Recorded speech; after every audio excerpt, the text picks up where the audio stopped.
अब बात संगीतकार सलिल चौधरी की।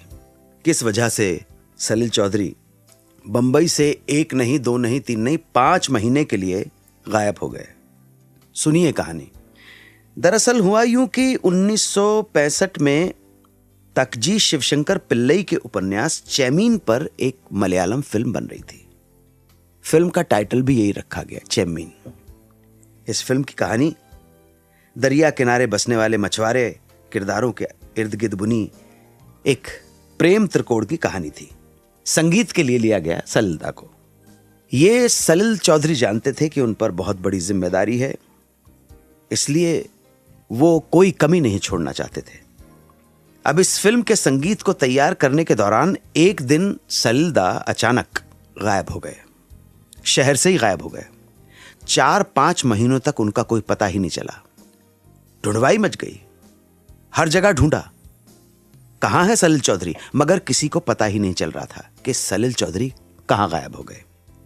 बहुत प्रोब करने पर, पूछताछ करने पर, मेहनत मशक्कत करने पर यह खबर सामने आई कि सलिल दा जाकर बस गए हैं केरला के मछुआरों की एक बस्ती में।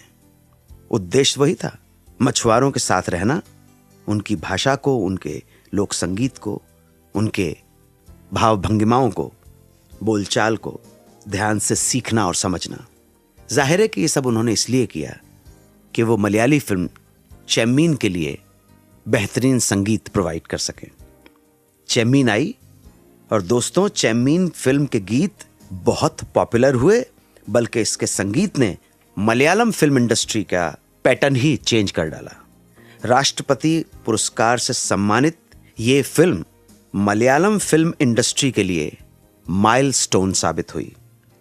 इसी फिल्म के दौरान उनका परिचय हुआ एक वेरी टैलेंटेड व्यक्ति से, जो गायक था। नाम था येसुदास।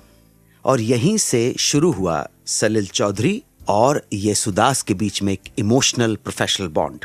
येसुदास को सलिल चौधरी हिंदी सिनेमा में लेकर आए और सबसे पहले उन्होंने ही ब्रेक दिया। फिल्म थी स्वामी विवेकानंद, उसके बाद आनंद महल में। लेकिन इन दोनों फिल्मों से पहले रिलीज हुई फिल्म छोटी सी बात।